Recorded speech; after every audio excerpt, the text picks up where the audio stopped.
John Carter's life had always been meticulously structured. A successful lawyer, he had built his world around order, prestige, and the belief that everyone made their own way in life. If someone struggled, he reasoned, they simply hadn't worked hard enough. This belief was his guiding principle, one he held onto tightly, perhaps too tightly, as the years went by. But as you'll see in today's story, life has a way of shaking up even the firmest convictions. And sometimes, the people we least expect to impact us end up changing everything.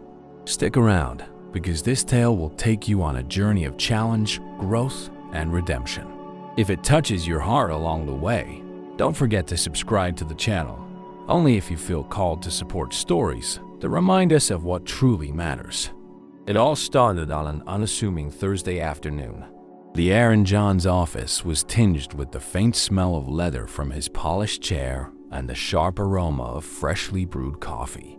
His days typically followed a strict routine: client meetings, case reviews, court appearances. But on this particular day, a moment of disruption was waiting just outside his door. John barely noticed the knock at first. It was light, hesitant, and far too timid to interrupt the rhythm of his demanding day. He continued reviewing a thick folder of legal documents, oblivious to the figure waiting patiently in the hallway. A second knock, firmer this time, forced him to glance up. With a sigh, he strode to the door, expecting a courier or perhaps an intern who had lost their way. Instead, he found a boy, no older than 10. He was standing there in clothes that seemed a size too small and shoes that had seen too many miles. In his hands was a box of assorted candies, and his eyes carried a mix of hope and determination that seemed at odds with his weary appearance. "Can I help you?" John asked, his tone clipped and impersonal. He was already scanning the boy's frame, noting the signs of poverty. He had seen this before, in packing lots and on street corners, children selling trinkets. Or in this case, chocolates in a desperate bid to scrape together money for reasons unknown. "Hi, sir," the boy began, his voice soft but steady. "I'm selling these to help my mom. Would you like to buy some?" John's first instinct was to refuse outright. He didn't like being approached like this, especially at his office. "I'm sorry, I don't need any candy," he said firmly, his hand already moving to close the door. But the boy's gaze lingered, and something about his silence unsettled John.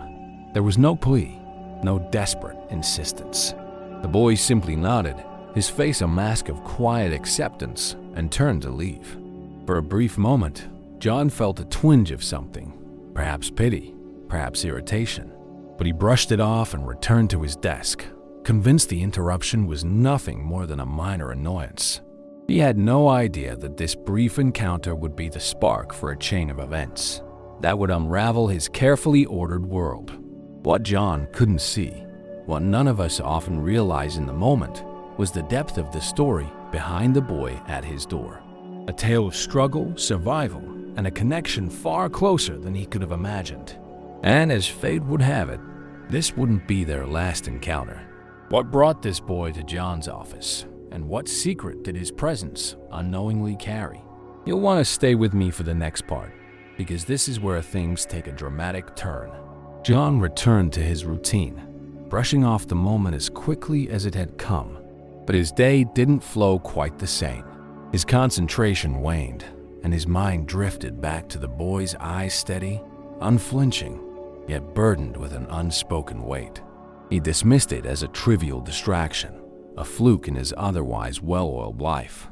Little did he know, the boy would soon reappear in ways he never expected.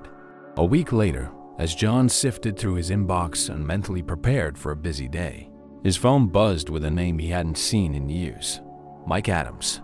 Mike and John had once been inseparable. Childhood friends turned college roommates.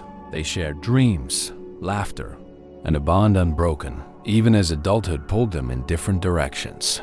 But time had a way of loosening ties, and as John climbed the ladder of success, Mike's life followed a far more unpredictable path. Their calls became infrequent, their meetings rare. And now, out of the blue, here was Mike, reaching out. John hesitated before answering. "Mike, hey, it's been ages. How are you?" The voice on the other end sounded hollow, drained. "John, I need your help. It's my son, Ryan. He's missing." John felt a pang of guilt as his mind raced. Ryan, the name tugged at something, though he couldn't place it. He vaguely remembered Mike mentioning a son in their sporadic conversations, but their lives had grown so distant that John had never met the boy. "I don't know what to do," Mike continued. "He's been gone for days. I've tried the police, but they don't see this as urgent. I'm losing my mind, John. I'm terrified." John leaned back in his chair, his lawyer instincts kicking in. He offered practical advice. File a missing persons report, distribute flyers, check shelters. But Mike's anguish pierced through the call. This wasn't just a legal issue. It was a desperate plea from an old friend. "I'll do what I can," John said finally, though he felt a twinge of reluctance. His time was valuable, his schedule packed. But something in Mike's voice made it impossible to say no. As the call ended, John couldn't shake a growing unease. Ryan. Why did the name feel familiar? His mind wandered back to the boy at his office door, but the connection seemed too far-fetched. It was merely coincidence, or so he thought. The next day, John's path crossed with the boy again. This time, it was on the city streets. He was sitting on the curb, the same box of candy in his lap, his head bowed low. Something about the scene froze John in his tracks. He approached cautiously, unsure of what to say. "You again," John said, his voice softer than before. The boy looked up, startled, and there it was again, those eyes. Haunted yet resilient, they bore into John's own. Ryan, right? The name escaped before John realized he had pieced it together. The boy's reaction was immediate. He stiffened, his expression shifting from surprise to suspicion. "How do you know my name?" Ryan asked, his tone wary. John hesitated. "Your father?" "Mike Adams. He's been looking for you. He's worried." For the first time, Ryan's composure cracked. His lip trembled, and tears welled in his eyes, though he quickly wiped them away. "I can't go back," he muttered. "Not yet." John crouched down, his lawyer persona dissolving in the face of the boy's raw emotion. "Why not? What happened?" Ryan shook his head. "You wouldn't understand." And maybe Ryan was right. John didn't understand yet, but he felt something shift within him, a sense of responsibility he hadn't anticipated. He wasn't sure what he was stepping into, but one thing was clear. He couldn't walk away from this boy a second time.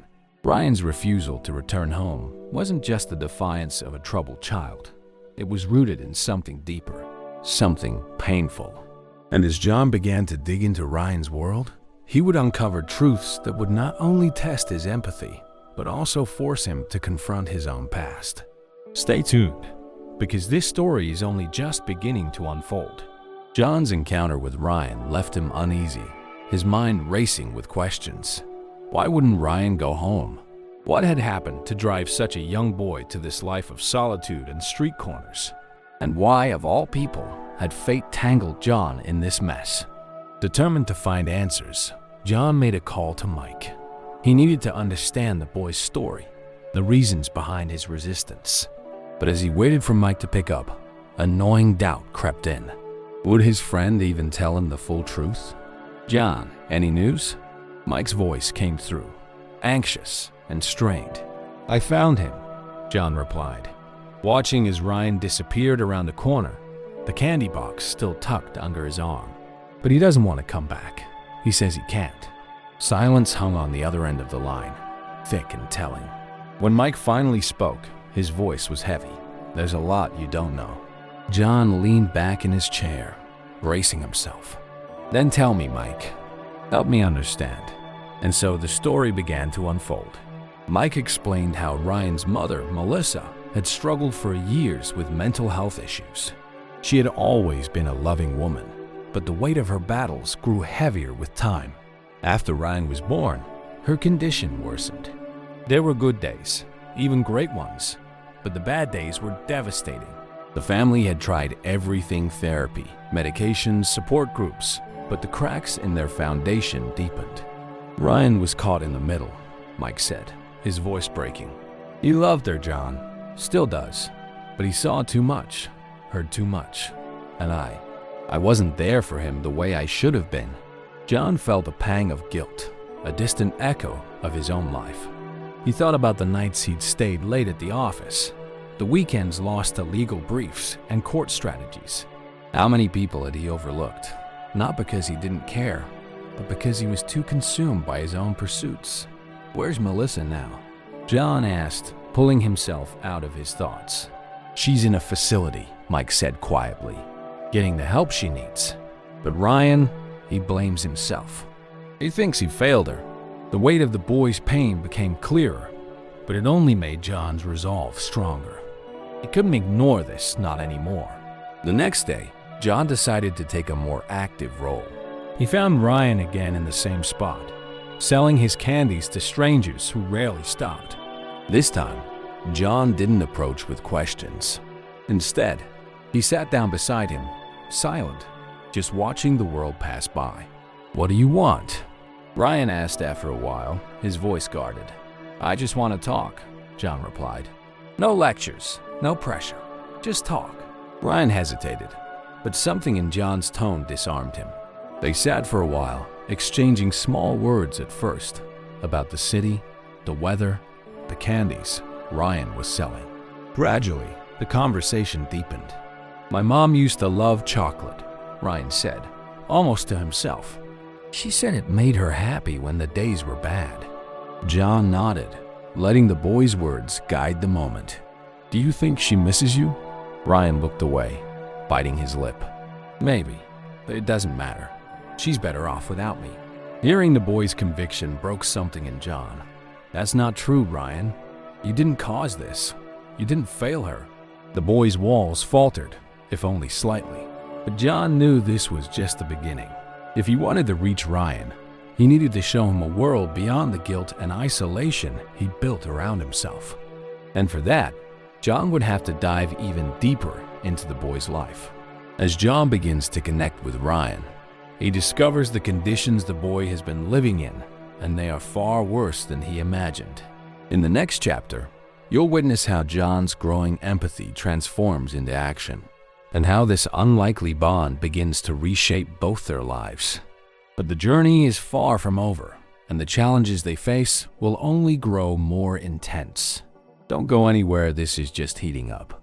John couldn't shake the image of Ryan sitting on that curb, clutching his box of candy like it was the only thing he had left in the world. The boy's resilience was striking, but the sadness in his eyes revealed a life far harsher than any child should endure. If he was going to help Ryan, John needed to understand the full picture. The next morning, John made it his mission to find out where Ryan lived. It didn't take long. He followed the boy after their last conversation, careful to stay at a distance. Ryan's path led to a part of town John rarely ventured into, a neighborhood marked by crumbling buildings, boarded-up windows, and a sense of forgotten despair. When Ryan ducked into a dimly lit apartment complex, John waited for a moment before entering. The smell of dampness and mildew filled the air, and the faint hum of a broken elevator echoed in the narrow hallway. He climbed the stairs cautiously, counting the numbers on the doors until he reached the one Ryan had entered. Apartment 304. He knocked softly, unsure of what to expect. Ryan opened the door slightly, his face falling when he saw who it was. "What are you doing here?" he asked, his voice sharp with distrust. "I wanted to check on you," John replied, keeping his tone calm. "Can I come in?" Ryan hesitated, glancing over his shoulder at the cramped space behind him. Finally, he stepped aside, allowing John to enter. The apartment was small and sparsely furnished. A worn-out couch sat in the center of the room, flanked by a single chair with a broken leg. Dishes were piled high in the sink, and the wallpaper was peeling in patches. But it was the makeshift bed in the corner, nothing more than a mattress on the floor, that caught John's attention. "Is this where you've been staying?" John asked, his heart sinking. Ryan crossed his arms defensively. "It's fine. I've been here before." John didn't push further, but his mind was already racing. This wasn't a place for a child to live, let alone thrive. He couldn't leave Ryan here, not after seeing this. "You don't have to stay here," John said softly. "You could come with me, just for a little while. I've got a spare room. It's nothing fancy, but it's better than this." Ryan shook his head. "I don't mean charity." "It's not charity," John replied, his voice steady. "It's a choice. Yours." The boy didn't answer, but the crack in his defenses was evident. John left soon after, promising Ryan he'd be back. He didn't push, knowing the boy needed time to process the offer. That night, John couldn't sleep. The image of Ryan's living conditions haunted him, stirring feelings he hadn't confronted in years. Memories of his own childhood, of a home that was far from perfect, resurfaced. He had worked so hard to distance himself from that part of his life, to build a fortress of success around him. But here was this boy, tearing down those walls piece by piece. The following day, John returned to the apartment with a small bag of groceries. "Just a peace offering," he said when Ryan opened the door. This time, the boy didn't argue. They talked for hours, sharing pieces of their lives in a way that felt surprisingly natural. Ryan opened up about his mother, about her struggles, and how he felt responsible for her pain. John listened intently, offering reassurance when he could, but mostly just being there. By the time John left, Ryan had agreed to stay at his place for a few days. It was a small victory, but one that filled John with a sense of purpose he hadn't felt in years. Ryan's move to John's home marks the beginning of a slow and cautious trust between them. But as Ryan starts to reveal more about his past, John realizes the boy's wounds run deeper than he imagined.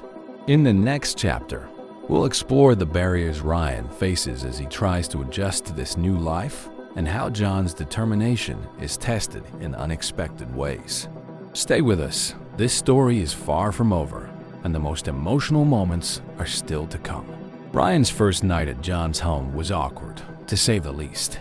The boy sat stiffly on the edge of the guest bed, his small frame dwarfed by the plush pillows and neatly folded blankets. John, standing in the doorway, tried to offer a reassuring smile. "It's yours for as long as you need it," he said. Ryan didn't respond, his gaze fixed on the floor. John took the hint and stepped back, giving the boy some space. He closed the door gently, retreating to his own room, where he couldn't help but reflect on how surreal it felt to have a child in his house again. The morning came quietly. John woke early, preparing a simple breakfast: eggs, toast, and a bowl of fresh fruit.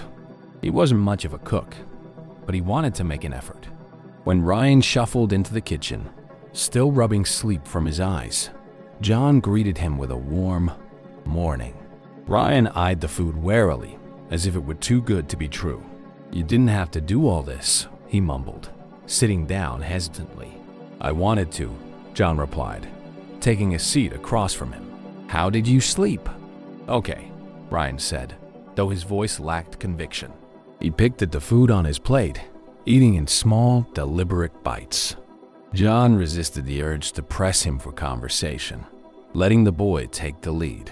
Over the next few days, a fragile routine began to form.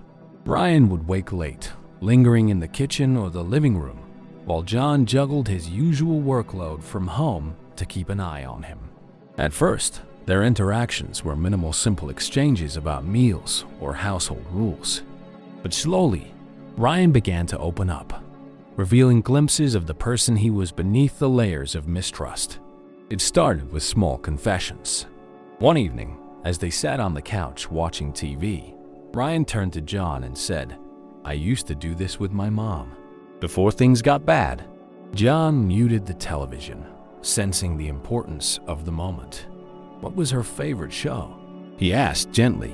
"Cooking competitions," Ryan said, a faint smile tugging at his lips. "She always said she'd be on one someday. She was a great cook." The nostalgia in Ryan's voice was tinged with sadness, but John saw it as a sign that the boy was beginning to feel safe enough to share. Encouraged, John began opening up as well, telling stories from his own childhood, both the happy and the difficult moments. "I wasn't much older than you when I lost my dad," John admitted one evening. "It was hard. I didn't know how to talk about it, so I just didn't for a long time." Ryan looked up, his expression softening. "What happened?" John hesitated, the old wound still tender after all these years. "He got sick. We didn't have much money back then, and, well, it was just me and my mom after that. She worked hard, but things were never the same." For the first time, Ryan seemed to see John as more than just a successful lawyer or an authority figure. He saw someone who understood, in some small way, the weight he carried. But the trust they were building was fragile, and it became clear just how fragile one afternoon when John returned home to find Ryan gone. The boy had left a note on the kitchen counter. "I can't stay. This isn't my home." Panic gripped John as he searched the neighborhood, calling Ryan's name and asking passers-by if they had seen him. Hours passed with no sign of the boy, and John felt a growing sense of helplessness. Finally, he found Ryan back at the old apartment complex, sitting on the same curb where they had first reconnected. The candy box was gone, replaced by an empty gaze that tore at John's heart. "I told you, I don't belong anywhere," Ryan said as John approached. "Why you keep trying?" John crouched down, meeting the boy's eyes. "Because you're worth it, Ryan. I know it's hard to believe that right now, but you are." Ryan's composure cracked, and he buried his face in his hands. For the first time, he let himself cry, his small shoulders shaking with the weight of all he'd been holding in. John stayed by his side, silently vowing to be the person Ryan could count on, no matter how many times the boy pushed him away. As Ryan begins to confront his feelings of worthlessness and abandonment, John faces his own challenges in trying to prove he won't give up on the boy. In the next chapter, you'll see how a pivotal discovery about Ryan's mother brings both hope and new complications to their journey. Stay with us, this story is far from over, and the next turn will leave you breathless. The days that followed Ryan's emotional breakdown were quiet, but not without progress. Something had shifted between him and John. There was still hesitance, still barriers, but the boy seemed to carry himself with a bit less weight. He even began helping out around the house, small things like tidying the living room or setting the table for dinner. It wasn't much, but it was a step toward belonging. John, meanwhile, was determined to learn more about Ryan's mother, Melissa. He knew she was a critical piece of Ryan's story, a source of his pain, yes, but also a source of love that still burned bright in the boy's heart. To truly help Ryan, John needed to understand her role in his life. One evening, John sat down with Ryan at the dining table. "I've been thinking," he began carefully, "about your mom. Would you want to visit her, just to see how she's doing?" Ryan froze, his fork suspended midair. "She doesn't want to see me," he said flatly. "How do you know that?" John asked gently. "Sometimes we tell ourselves things to protect ourselves from getting hurt, but they're not always true." Ryan stared at his plate, his expression unreadable. After a long pause, he finally said, "She's in a place I can't go. She's getting better because I'm not there to mess things up." John's chest tightened. The boy had internalized so much blame, so much guilt. "Ryan, your mom is where she is because she needs help, not because of anything you did. If anything, I think seeing you could remind her of what she's fighting for." Ryan didn't respond, but John could see the wheels turning in his mind. He decided to leave the conversation there, giving the boy time to process. The next day, John reached out to Mike. "I need to know more about Melissa's situation," he said. "Where is she? What's her condition like?" Mike hesitated but eventually revealed the details. Melissa was at a residential mental health facility about an hour outside the city. She had been there for 6 months, undergoing treatment for severe depression and anxiety. Her progress was slow but steady, and the doctors were optimistic about her recovery. "She asks about Ryan," Mike admitted. "She misses him, but She's afraid too. She doesn't want to hurt him again. John understood the delicate balance at play. Both mother and son were carrying wounds they thought were too deep to heal. But perhaps, with the right guidance, they could begin to bridge the gap. Armed with this information, John approached Ryan again. "I spoke to your dad," he said. "He told me your mom asks about you. She misses you." Ryan's eyes widened. "She does?" "She does," John affirmed. "She's scared too, just like you are.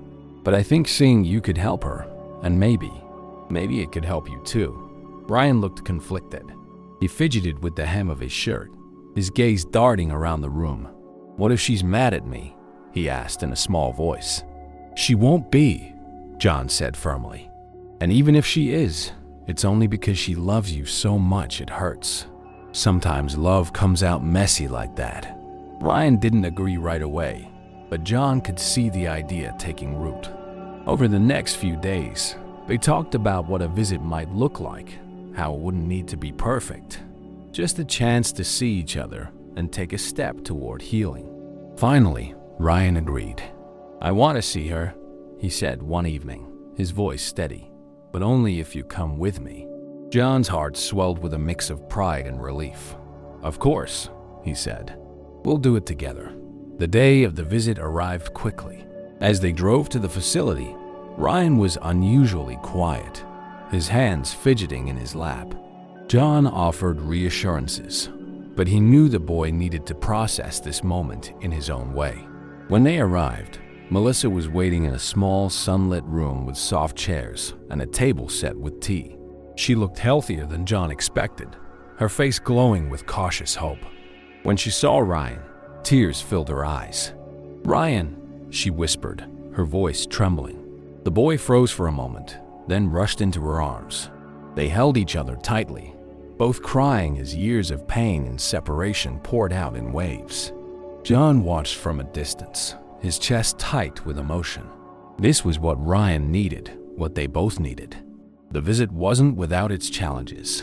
Melissa and Ryan shared moments of laughter, but also moments of tension as they navigated the unspoken wounds between them.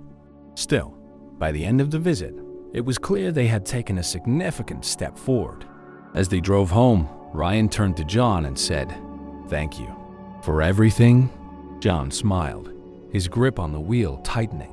"You don't have to thank me. I'm just glad I could help." Ryan's reunion with his mother was a turning point, but their journey is far from over. In the next chapter, we'll explore how this fragile connection begins to grow and how John, Ryan, and Melissa must confront the deeper truths about themselves to move forward. Stay tuned, because the most heart-wrenching and uplifting moments are still to come. In the weeks that followed Ryan's emotional reunion with his mother, a quiet transformation began. The boy carried himself differently, not entirely free of the burden he had borne for so long, but lighter, as if he had finally allowed a sliver of hope into his world. His visits to Melissa became a regular occurrence, each one peeling back another layer of the pain that had once consumed him. But healing was rarely a straight path, and Ryan's journey was no exception. One evening, as John and Ryan sat at the dinner table, the boy seemed unusually quiet. His fork moved aimlessly over his plate, and his eyes were distant. John had learned not to push too hard in these moments, but his concern grew as the silence stretched on. "Ryan," John said gently, "something on your mind?" Ryan hesitated, his brow furrowing. "She said something today," he finally muttered. "My mom. She said she still blames herself for everything that happened, for me being on my own." John set his own fork down, leaning forward. "What did you say to her?" "I told her it wasn't her fault," Ryan replied, his voice barely above a whisper. "But I don't think she believes me." John nodded, his heart aching for both of them. Sometimes, when people carry guilt for a long time, it becomes part of who they think they are. It's hard to let go, even when they know, deep down, that it isn't their fault. Ryan looked up, his eyes filled with a mix of confusion and sadness. "How do you make them believe it?" "You show them," John said. "Every day, with your words and your actions." And sometimes it takes time, but you don't give up. The boy seemed to take this in, his expression softening. "She's trying," he said after a pause. "I can see it. She laughs more now, even if it's just a little." "That's a good sign," John replied. "It means she's starting to believe there's something worth laughing about again." Ryan's face lit up with a small, tentative smile, and for a moment, John saw the boy he could become, a boy unburdened by guilt, free to live the life he deserved. But there were still obstacles to overcome, and one of the biggest was Ryan's relationship with his father. Mike had been a steady presence in the background, grateful for John's involvement, but unsure of how to reconnect with his son. The weight of his own mistakes, his emotional absence during Melissa's struggles, his failure to protect Ryan from the chaos, kept him at arm's length. But John knew that if Ryan was to truly heal, he needed his father to step up. "Have you talked to your dad about all this?" John asked one afternoon as he and Ryan walked through the park near his home. Ryan shrugged. "Not really. I don't know what to say to him." "Maybe you don't need to say anything," John suggested. "Maybe you just need to listen. He's probably feeling as lost as you are."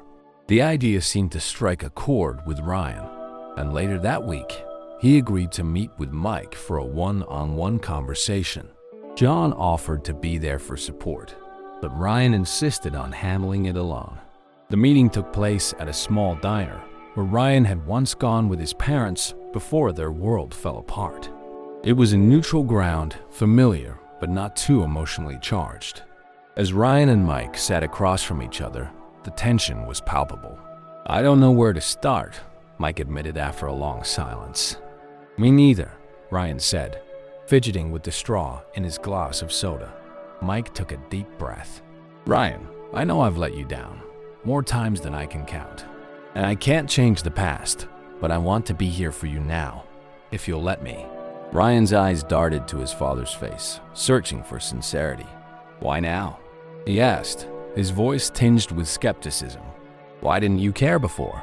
"I always cared," Mike said earnestly, "but I didn't know how to show it. I thought if I worked hard enough, made enough money, it would make everything better. But I was wrong. I see that now." Ryan considered this, his expression softening. "It's not just about me," he said finally. "It's about Mom too. She needs us, both of us." Mike nodded, his eyes glistening with unshed tears. "You're right. She does. And I'm ready to do whatever it takes to make things right." The conversation marked the beginning of a new chapter for Ryan and his father. It wasn't perfect. There were still moments of hesitation and missteps, but it was a start. For the first time in years, Ryan felt like he wasn't alone in carrying the weight of his family's struggles. At home, John watched these changes unfold with a mixture of pride and humility. He had stepped into Ryan's life expecting to help a boy in need, but he hadn't anticipated how deeply the experience would affect him. It had forced him to confront his own priorities, to reevaluate what truly mattered. And in the process, he had found something he hadn't even realized. He was missing a sense of purpose beyond his career. As Ryan's relationships with his parents begin to mend, new challenges arise that test their fragile bonds. In the next chapter, you'll see how Ryan confronts his fears about returning to school and society, and how John, Melissa, and Mike rally around him to help him rebuild his confidence. Stay with us, because the most inspiring moments of this journey are still ahead. Life was settling into a rhythm, but for Ryan, the thought of returning to school loomed like an insurmountable wall. He hadn't set foot in a classroom since his mother's breakdown, and his world began to unravel. The idea of facing other kids, of trying to fit in again, filled him with dread. John could see the hesitation growing as the days passed. Ryan spent more time with his nose buried in books at home, reading anything he could get his hands on, from history to fantasy novels. It was clear he loved learning, but something about the structure of school, about the social dynamics and the pressure, kept him from moving forward. One evening, as they sat on the porch watching the sunset, John decided to broach the subject. "You've been doing a lot of reading lately," he said casually. Ever thought about going back to school? Ryan's shoulders tensed, and he didn't meet John's eyes. I don't belong there, he said. Not after everything. Why do you think that? John asked, his tone gentle but curious. Ryan hesitated, then sighed. People will ask questions. They'll want to know where I've been, why I disappeared. And if they don't ask, they'll just look at me like I'm different. John nodded, understanding the boy's fear. It's normal to feel that way, he said. But being different isn't a bad thing, Ryan. It just means you've had experiences most kids haven't. It makes you stronger. Ryan didn't look convinced. What if they don't see it that way? Then that's their loss, John said firmly. But I think you'll find more people are kinder than you expect. And the ones who aren't, they're not worth your time. The boy fell silent, his gaze fixed on the horizon. John decided to let the conversation rest, knowing Ryan needed time to process. The next day, John called Mike and Melissa to discuss the issue. They all agreed that Ryan's education was too important to put on hold any longer, but they also understood that pushing him too hard could backfire. Melissa suggested starting with something small perhaps, a visit to the school to meet the teachers and see the environment before making any commitments. Ryan reluctantly agreed, and a few days later, John drove him to the school. It was a modest building with a well-kept playground and a welcoming atmosphere. The principal, Mrs. Harper, greeted them warmly and spent time getting to know Ryan, asking about his interests and reassuring him that he would have the support he needed. By the end of the visit, Ryan seemed less tense, though he was still unsure about committing to full-time attendance. "Can I think about it?" he asked Mrs. Harper. "Of course," she replied. "Take all the time you need." That evening, Ryan surprised John by asking for help with a math problem from one of his books. It was a small moment, but it spoke volumes about the boy's desire to learn, even if he wasn't ready to admit it outright. Over the next few weeks, Ryan's confidence began to grow. He started opening up more about his fears and allowed John, Melissa, and Mike to guide him through them. They worked together to create a routine that balanced structure with flexibility, slowly preparing Ryan for the transition back to school. One day, as John was heading out to a meeting, Ryan stopped him at the door. "I think I'm ready," he said. John paused, his heart swelling with pride. "Ready for what?" "For school," Ryan replied, a hint of determination in his voice. "I want to try." John smiled, his hand resting briefly on the boy's shoulder. "I'm proud of you, Ryan. This is a big step." The first day back was nerve-wracking for both of them. John dropped Ryan off at the school gates, watching as the boy hesitated before stepping inside. For a moment, John worried he might turn back, but then Ryan squared his shoulders and walked forward, disappearing into the crowd of students. When John picked him up that afternoon, Ryan was quiet but seemed lighter somehow. "How was it?" John asked as they drove home. "It was okay," Ryan said after a pause. "Some kids ask questions, but it wasn't as bad as I thought." "That's a good start," John said, smiling. "It'll get easier with time." Ryan nodded, a small smile creeping onto his face. "There's this kid in my class who likes the same books I do. We talked at lunch." John's heart swelled. It was a small victory, but a meaningful one. Ryan was finding his way, step by step. Ryan's return to school was a milestone, but the road ahead is far from smooth. In the next chapter, you'll witness how he faces the challenges of rebuilding his confidence while navigating friendships and old wounds. And as John grapples with his evolving role in Ryan's life, an unexpected event forces them both to confront what family truly means. Don't miss the next part. It's a turning point you won't want to miss. Ryan's return to school marked a turning point, but it was far from the end of his challenges. Each day brought new hurdles, some small, some daunting. There were moments of triumph, like when he aced a quiz on a subject he loved, or times when he managed to make the other kids laugh with his sharp wit. But there were also days when the weight of his past threatened to pull him under, and old insecurities surfaced in ways neither he nor John could predict. John noticed these shifts and made it his mission to support Ryan in every way possible.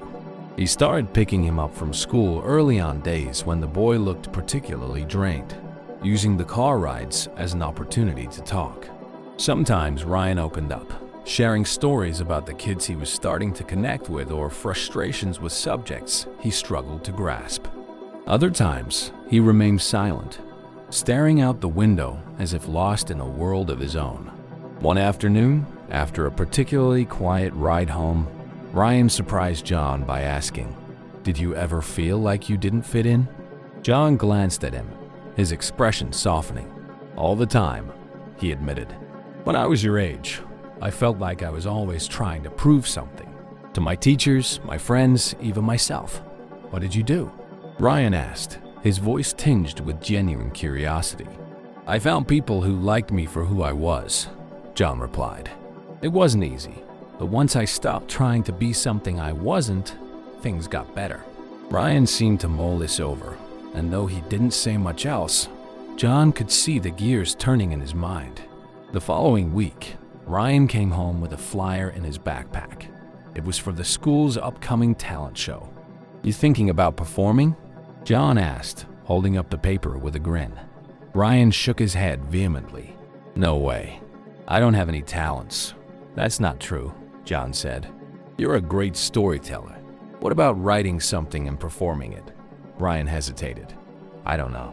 What if people laugh at me?" "They might," John said honestly. "But they might also love it. And more importantly, it's not about what they think, it's about what you feel. If it makes you happy, it's worth trying." Ryan didn't respond right away, but a few days later, John found him scribbling furiously in a notebook. "What's that?" John asked. "Nothing," Ryan said quickly, hiding the pages. But there was a spark of excitement in his eyes that John hadn't seen before. The talent show came sooner than expected, and when Ryan's name was called, John held his breath. The boy stepped onto the stage, clutching his notebook tightly. For a moment, he seemed frozen, the microphone towering over him. But then he cleared his throat and began to read. His story was about a boy who felt like an outsider, who carried a secret he thought no one could understand. But as the boy opened up to the people around him, he realized he wasn't as alone as he thought. The audience listened intently, and when Ryan finished, the room erupted into applause. Backstage, Ryan found John waiting with a proud smile. "You were amazing," John said, pulling the boy into a quick hug. "It felt good," Ryan admitted, his face glowing with a mix of relief and pride. "Like I finally got to say something I've been holding in." The talent show was a breakthrough moment for Ryan, but it also set the stage for deeper questions about his future. One evening, as they sat in the living room, Ryan asked, "Do you think I'll ever be normal?" John leaned forward, his expression serious. "Normal is overrated," he said. "You've been through things most people can't even imagine. That doesn't make you less, it makes you more." Ryan seemed to take comfort in this, but the conversation opened the door to an even bigger question. What did the future hold for their unconventional family? John had stepped into Ryan's life as a helper, a guide, but the bond they had formed went far beyond that. And with Melissa making steady progress and Mike working hard to repair their relationship, the question of where Ryan truly belonged began to weigh heavily on all of them. One evening, as they all sat around John's dining table, something that had become a weekly tradition, Melissa broached the subject. "Ryan, we've been talking," she said carefully. "Your dad and I. We want you to come home, but only if you're ready." Ryan looked between his parents, then at John. "I don't know," he said quietly. "This feels like home too." The room fell silent, the weight of his words settling over them.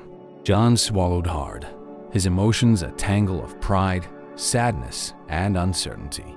He knew this moment was coming, but it didn't make it any easier.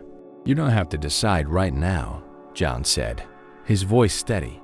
"What matters is that you have people who care about you, no matter where you are." Ryan nodded, his expression thoughtful.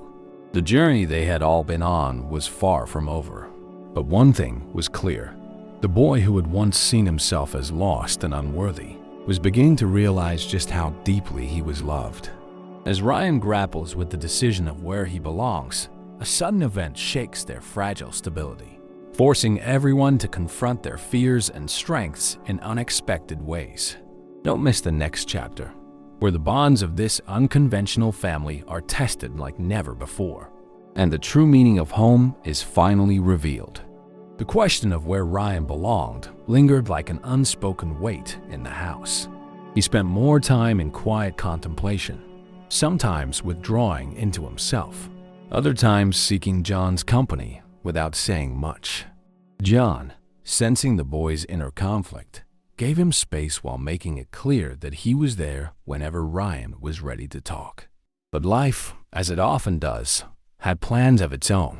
One crisp autumn evening, just as the golden hues of sunset began to fade, a knock at the door shattered the quiet. John opened it to find Mike standing there, his face pale and drawn. "It's Melissa," Mike said, his voice shaking. "She had a setback. She's back in the hospital." John's stomach dropped. "What happened?" Mike took a deep breath, struggling to steady himself. "She had a panic attack, a bad one. They think it was triggered by something she saw or heard at the facility.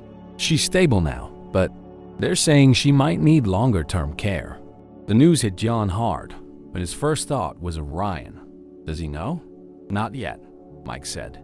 "I didn't want to tell him without you there." Together, they sat Ryan down in the living room, bracing themselves for the conversation. The boy's eyes widened as they explained what had happened, his face a mixture of shock and fear. "Is she going to be okay?" he asked, his voice trembling. "The doctors are doing everything they can," Mike said, "but it might take more time than we thought." Ryan looked down, his hands clenched tightly in his lap. "She was getting better," he whispered. "I thought she was getting better." "She still is," John said, leaning forward to meet Ryan's gaze. "Setbacks happen, but they don't erase the progress she's made. She loves you, Ryan, and she's fighting to get back to you." Ryan didn't respond, but the tears in his eyes spoke volumes. That night, he barely touched his dinner and went to bed early, leaving John and Mike alone at the kitchen table. "What do we do now?" Mike asked, his voice heavy with exhaustion. "We take it one day at a time," John said, "and we let Ryan set the pace. He's been through too much to push him in any direction right now." The days that followed were a whirlwind of emotions. Ryan visited Melissa in the hospital, sitting by her bedside and holding her hand as she drifted in and out of sleep. He didn't say much during these visits, but his presence seemed to bring her comfort. For Ryan, though, the visits were a painful reminder of how fragile his world had become. One evening, after a particularly difficult day, Ryan approached John in the living room.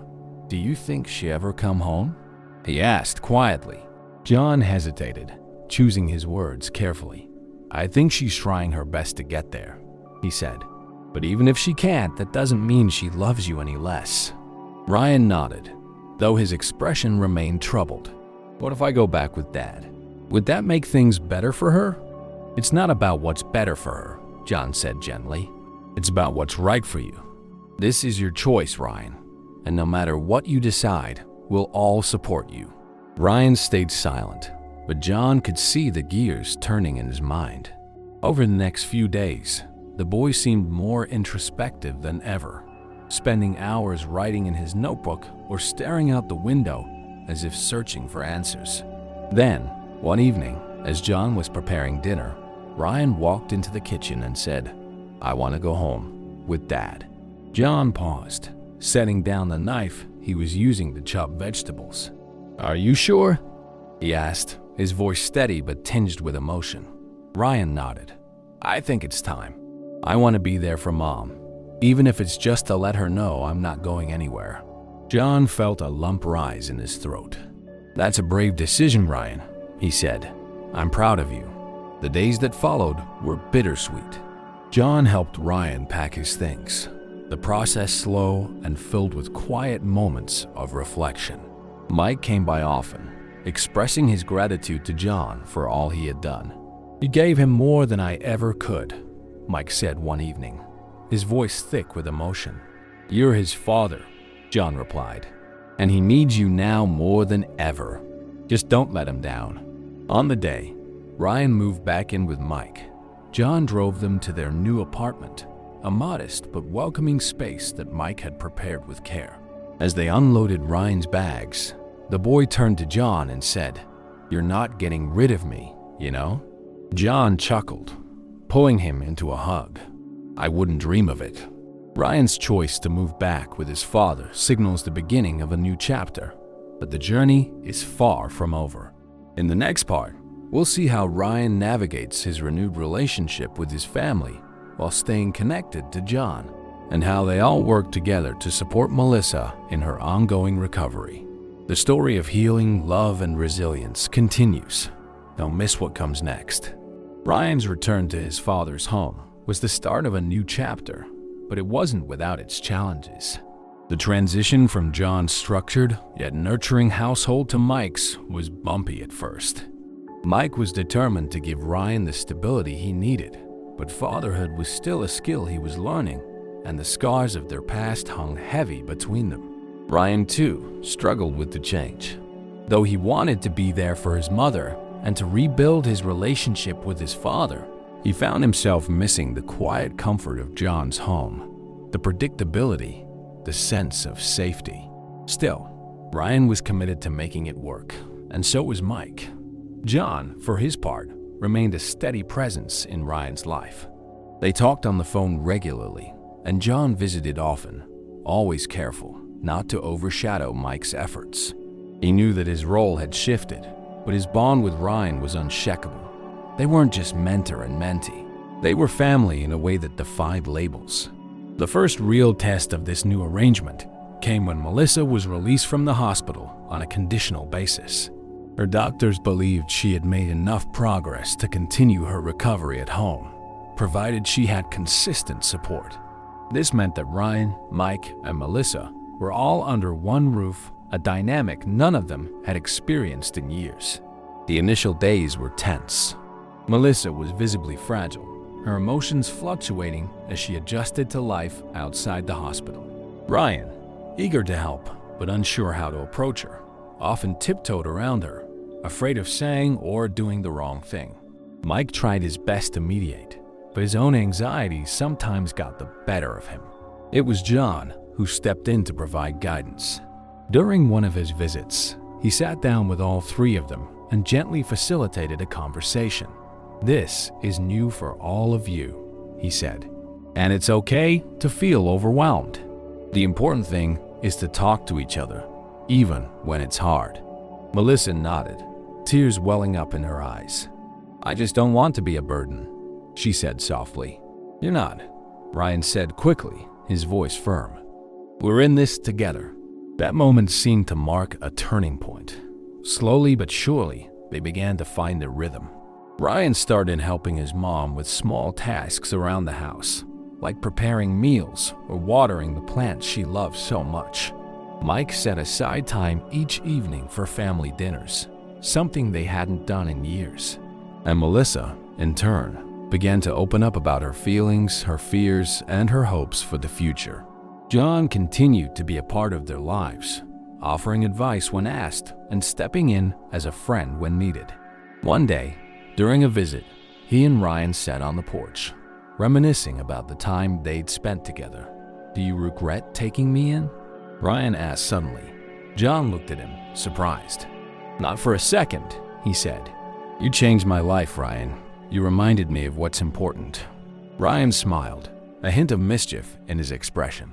"So, what you're saying is I'm kind of a big deal?" John laughed, ruffling the boy's hair. "Don't let it go to your head." As the months went on, Ryan flourished. He excelled at school, made new friends, and even joined a creative writing club, where he found an outlet for the stories he'd been carrying in his heart. His relationship with his parents grew stronger, built on a foundation of honesty and mutual support. Melissa's recovery was slow but steady. She had setbacks, but with her family's unwavering encouragement, she learned to navigate them with grace. Mike, too, grew into his role as a father and partner, proving to himself and to Ryan that he was capable of being the rock his family needed. And through it all, John remained a constant, a reminder of how far they had come and of the unexpected connections that had brought them together. One evening, as Ryan sat with his family, he looked around the room and felt a sense of peace he hadn't known in years. "We've got a long way to go," he said, breaking the silence. "But I think we're going to be okay." Mike and Melissa nodded, their faces glowing with quiet pride. And for the first time in a long time, Ryan truly believed it. Ryan's story reminds us that family isn't just about where you come from. It's about who shows up for you, who believes in you, and who helps you believe in yourself. If this journey touched your heart, be sure to subscribe to our channel for more inspiring stories like this one. And don't forget to explore our other videos, where we share powerful tales of resilience, love, and the strength of the human spirit. Together, we can keep the conversation going and make a difference one story at a time.